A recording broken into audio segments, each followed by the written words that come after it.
Bonjour et bienvenue dans ce tutoriel sur la méthode de calcul de la constitution de votre stock alimentaire. Alors vous avez certainement entendu souvent le fait qu'il faille se constituer un stock alimentaire pour se prémunir de pénuries qui pourraient advenir en cas de situation dégradée, mais la grande majorité des gens n'a aucune idée de quoi devrait se composer ce stock alimentaire et surtout en quelle quantité en fonction de la composition du foyer et de ses besoins nutritifs. C'est pourquoi j'ai créé ce calculateur pour vous aider à constituer ce stock de manière à respecter vos besoins alimentaires journaliers de façon la plus équilibrée possible. Son utilisation est assez simple, somme toute, et je vais vous expliquer en détail comment l'utiliser. Du fait que ce soit un calculateur, évidemment, il est à utiliser avec un tableur comme le logiciel Excel de Microsoft par exemple. Je précise que ce calculateur n'est pas un programme alimentaire personnalisé. Chaque individu est différent avec des spécificités corporelles tout aussi diverses que variées et qu'il n'est évidemment pas possible d'être très précis en la matière, si tant est que ce soit l'objet de la constitution d'un stock alimentaire. En revanche, comme il fallait s'appuyer sur des données moyennes, je suis parti sur la base des recommandations de l'ANSES, qui est l'Agence nationale de sécurité sanitaire de l'alimentation, et qui donne en fonction de l'âge et du sexe la répartition de ses besoins alimentaires journaliers qu'elle considère comme équilibrés. Alors certes, ce stock alimentaire ne correspondra pas exactement à vos besoins alimentaires, mais il a l'avantage de vous permettre de calculer un stock alimentaire équilibré pour l'ensemble de la famille et pour une durée déterminée qui sera comprise entre 1 et 3 mois, mais nous allons voir ça ensemble maintenant après cette petite introduction qui était nécessaire. Alors le fichier est composé de 4 onglets distincts. Sur le premier, vous avez le mode d'emploi détaillé du calculateur. Sur le deuxième, vous allez indiquer les données correspondantes à la composition du foyer. Sur le troisième, vous allez calculer votre stock. Et enfin, sur le dernier, vous avez une base de données des différents aliments qui composent votre stock et qui vont servir de base de calcul.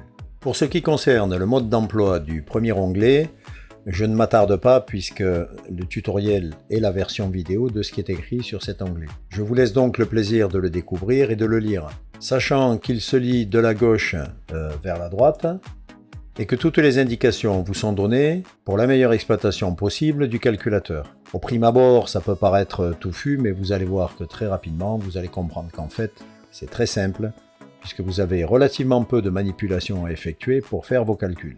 Passons maintenant au premier onglet des données concernant la composition de votre famille.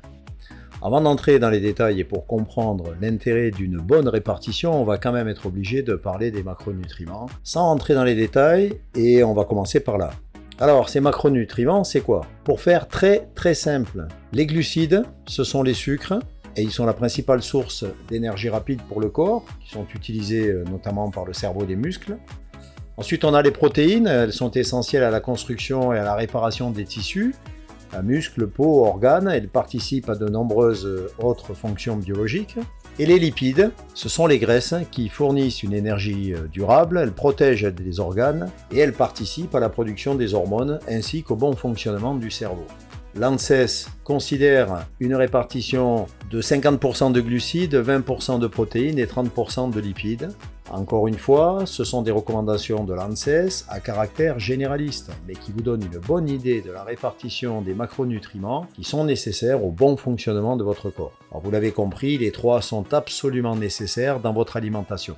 Alors, comment on va utiliser cet onglet? Là, c'est tout aussi simple. Vous avez un cartouche composition de la famille dans lequel vous allez indiquer les membres qui composent votre foyer, père, mère et les enfants. Père, mère, peu importe, vous indiquez tous les membres qui composent le foyer et qui vont consommer ce stock alimentaire. Une fois que vous avez indiqué la composition du foyer, vous sélectionnez les tranches d'âge qui vont de 10 ans en 10 ans, partant de 20 ans jusqu'à 80 ans. Quelqu'un qui aura 48 ans, vous mettrez 50 ans. Quelqu'un qui aura 32 ans, vous mettrez 30.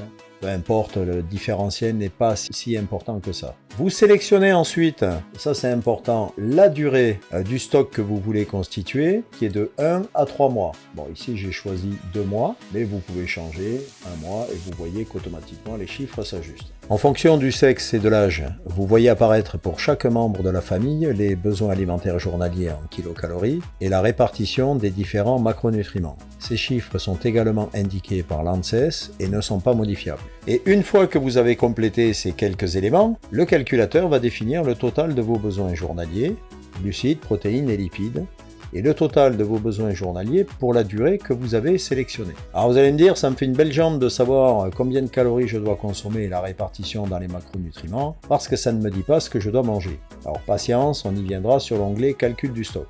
En dessous, vous avez un petit graphique qui vous montre la répartition avec un rappel de vos besoins alimentaires pour la durée que vous avez choisie. Et c'est tout ce que vous avez à faire maintenant sur cet onglet. Passons maintenant à l'onglet calcul du stock. Finalement, c'est sur cet onglet que vous aurez le plus de travail puisque vous allez pouvoir par catégorie définir les aliments et le nombre que vous allez devoir acheter pour constituer votre stock en respectant les besoins alimentaires journaliers au plus près de ce que vous avez calculé précédemment. Cet onglet est lié directement à l'onglet suivant qui est la base de données des aliments et pour choisir dans les différentes catégories, vous avez des listes déroulantes qui vous permettent de choisir les aliments qui ont été indiqués dans la base de données. Cette base de données est modifiable et on le verra un peu plus loin.